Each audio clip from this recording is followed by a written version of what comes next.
Jenkins versus Metropolitan Opera Association.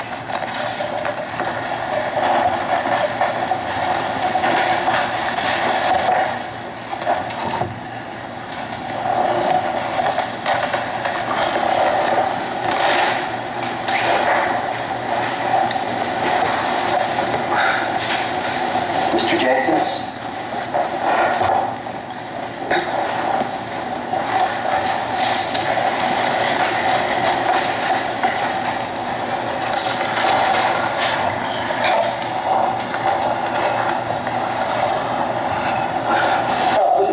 Tony Jenkins. We have factual disputes in this case, which I feel is a videotape which shows that I did not sing as the plaintiff states with serious vocal problems that they stated in the January 1993 audition.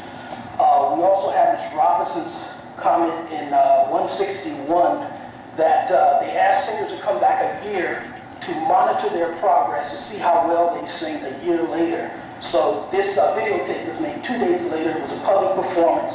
So I feel this videotape shows that I did not have these serious vocal problems. And we have Mr. Noda's comment in F328, where he says, when I asked him how is a person going to be gifted and also sing serious vocal problems, where he says, well, if they sing like that, it's impossible to tell whether they do or they don't. James Levine stated on this issue of racism, well, that I feel is an issue of racism, in F164, he talks about visual credibility when he's looking for and casting at the Metropolitan Opera. And he also states in his deposition from pages 28 to 30 that what he's looking for, that they're European operas and European settings, which would give them, I feel, a motive to want to hire whites in those positions. And when we look at the evidence that was stated, there's comments of African Americans being called black. One was called, said he was very black. Mr. Noda on 355 said, called a person a big burly barrel, bug-out eyes, had unusual face comments concerning the plaintiff's shoulders. And Mr. Noda's comment concerning vocal quality, when I asked him why aren't African-American women, African-American men singing at the Metropolitan Opera at the same level or in the same numbers as African-American men. And he says that African-American men didn't have the vocal quality, and that's on Notice 124, 125. You brought in considerable arguments on the existence of a possibility of prejudice. But to make out your prima facie case, you have to bring in evidence that you are qualified for that job.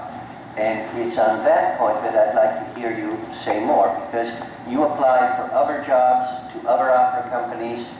You haven't alleged that any of them discriminated, but you weren't put into their program. So what I'm looking for is some evidence that, not that they meant to discriminate, okay, yes, but that you are qualified. Well, the evidence I said qualification, she said, during the audition, they said, hiring is based solely on artistic merit was their first comment. And when I asked Mr. Levine, and I brought up a document to him, and that was Levine, I think 132, 133.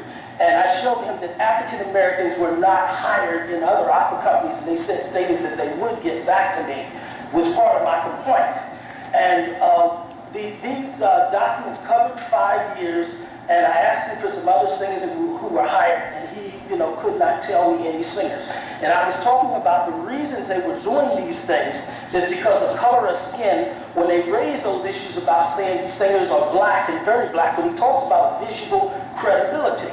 So when he walks, what I'm saying, like the very same comments that they said about me in the audition, they said the same thing about Gary Bachman. They said he was killing himself. No, I understand, and maybe there is a claim in respect to those cases, but what I want to know is, did you bring evidence into the record from a singing expert that speaks about your voice and your qualification to be? Yes, I gave them my resume, and they looked over my resume, and they said that I had enough experience. I had been singing at the Metropolitan Opera. I had sang lead roles, sing the lead role of Pagliacci. I turned that evidence over. I also talked where I went to school at Duquesne University, University of Pittsburgh, and as I was saying, the very same things they said about me, I mean, she said, and I think it's direct evidence of discrimination, Rosenberg 61 F224, she said that when they hire in Porgy and Bess, they hire because you are black. And black hiring basis on black is what I feel is not a bona fide occupational qualification. Under Rosenberg 127, she talks about Blanche Fraud, who had also auditions, who they said under Porgy and Bess, they said they limited her, they said, well, maybe she's qualified for something that's Porgy and Bess. Jenkins, your red light is on. You've retained a minute. You may use it now, or you may use it later as you choose. I'll use it now. Thank you. Good afternoon, Your Honor. My name is Michael Volpe on behalf of the appellee. I'd just like to address a couple of points that were raised by Mr. Jenkins. I believe that the issue has been adequately briefed, and we request that the summary judgment decision of Judge Keenan be affirmed. First, with respect to any reference to Porgy and Bess, there was not a tremendous amount of information in the record about that issue, and Mr. Jenkins just made reference to that production of the opera by the Metropolitan. The court should know that the Gershwin estate does not typically permit the production of Porgy and Bess unless you cast. Yeah, what I'm concerned about is these comments that people made about somebody being black, somebody being very black, somebody being burly. Now, you say that these were all there for identification purposes, but I don't see any of the judges speaking of somebody as being blonde, very blonde, svelte, or anything of that sort. Why do you need to identify blacks and not need to identify whites? I think that, with all respect, Your Honor, to the contrary, Gary Bachman, I'm not sure of the pronunciation, is referred to in the manner that Mr. Jenkins just alluded to, as a heavy man, a big man, similar to, I believe it was a Mr. Forrest, who also did audition. There was a soprano, and this is in the record, who was referred to as fat and looking like she was pregnant. A white soprano auditioning for a position. That's also to identify? Pardon me? That's also yes. simply for identification? Apparently. There was not testimony about that, but it was in the record. The documents were turned over to Mr. Jenkins, and Judge Keenan, in considering the motion for summary judgment, in footnote 4 on page 22 of the decision, recognized that.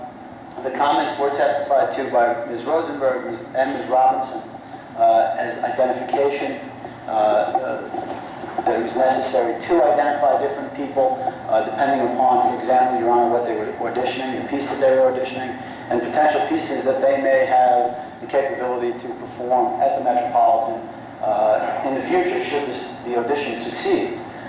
This was an initial process. There are hundreds, if not thousands, of people who audition every year. They're typically done once a week, and there are a limited number of judges who have the ability to evaluate. The identification is to identify them later, not to remember them when they go and vote? I would assume it's for both, Your Honor. They may come back. For example, Did anybody try to identify people on these notes according to the clothes they were wearing? Clothes? Just, if I were trying to remember somebody whom I saw and I knew I would see again, I might say that was the one who was wearing a three-piece suit, or that was the one who was wearing a bikini. I mean, that might... Your Honor, it would not surprise me if that was in there were thousands of documents produced, and I believe, judge's notes is what I'm referring to. Yeah. There may have been reference to but you haven't clothing. There's not one that just jumps off the top of my head. The only things that are on the record are these things which speak to stereotypical characteristics. I would not concede that. There's so much in the record, Your Honor, that there are probably comments about clothing, about appearance, whether they have a scarf on. There were all kinds of comments. As I said to you, there are thousands. The audition succeeded. This was an initial process. There are hundreds, if not thousands, of people who audition every year. They're typically done once a week, and there are a limited number of judges who have the ability to evaluate. Identification is to identify them later, not to remember them when they go and vote? I would assume it's for both, Your Honor. They may come back. For example, Did anybody try to identify people on these notes according to the clothes they were wearing? Clothes? Just, if I were trying to remember somebody whom I saw and I knew I would see again, I might say that was the one who was wearing a three-piece suit, or that was the one who was wearing a bikini. I mean, that might... Your Honor, it would not surprise me if that was in some of the... There were thousands of documents produced, and I believe, judge's notes is what I'm referring to. Yeah. There may have been reference to But you haven't... clothing. There's not one that just jumps off the top of my head. The only things that are on the record are these things which speak to stereotypical characteristics. I would not concede that. There's so much in the record, Your Honor, that there are probably comments about clothing, about appearance, whether they have a scarf on. There were all kinds of comments. As I said to you, there are thousands of auditions each year, and people do come back and audition quite frequently. They were open to the public. The process has evolved over the years and has changed, but generally they're open. In other words, if you send in a resume, as Mr. Jenkins said, sometimes a photograph with some educational background and some singing experience, you may get to audition at the Metropolitan. That may sound strange, given the qualifications that are needed to be a soloist at the Metropolitan, but that's the way the process was run. So there are thousands of people who come in. The important point here, Your Honor, is that there is no evidence that Mr. Jenkins was qualified. Simply because he makes sweeping allegations of his qualifications does not mean that he can defeat summary judgment. The fact that he performed at Opera Mobile, for example, as Canio, does not mean that he could sing Canio, which is a role in Pagliacci, at the Metropolitan Opera. The Metropolitan Opera is probably the most difficult theater to sing in the world. It's tremendous. Opera Mobile is a small, very remote opera company. Mr. Jenkins contended that he was the best tenor ever in his pleading. He also said that because he had chorus service, Judge Keenan pointed to this, because he had chorus service, he was qualified to sing. However, as Maestro Levine pointed out both in deposition and in an affidavit, chorus service is very different. The role of a soloist is much more demanding, particularly in a theater as big as the Met. And finally, Mr. Jenkins tried to rely upon comments by one of the judges, Mr. Riker, who was an artistic administrator who sat in on this judging process. And Mr. Riker's comments were simply that he may have had some gifts. He's gifted. Yeah, you're not over that in your, that's in your brief. Thank you. Thank you. Thank you. Mr. Jenkins.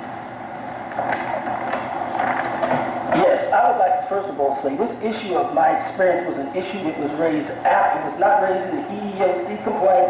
It was not raised at the time of the audition, and it is pretextual because they only raised this issue after they had deposed me. So that is why I felt it was pretextual. Second of all, when he talks about the quality of this black tenor's voice, or when Mr. Noble talked about tenor quality of black tenor's voice, I felt it was discriminatory because he has no degree. I mean, he says he sings in the shower. He didn't even understand the basic periods of music history when I asked him his history. This is from one of the judge's comments. And also on this issue of chorus, I think he simply turns. It's what Mr. Levine said about chorus was that it overlaps, is what he says. He says it's not a person that was singing in the court that couldn't sing lead roles. He said what he said is those the qualities of a singer's voice, or those are the type of things that overlapped.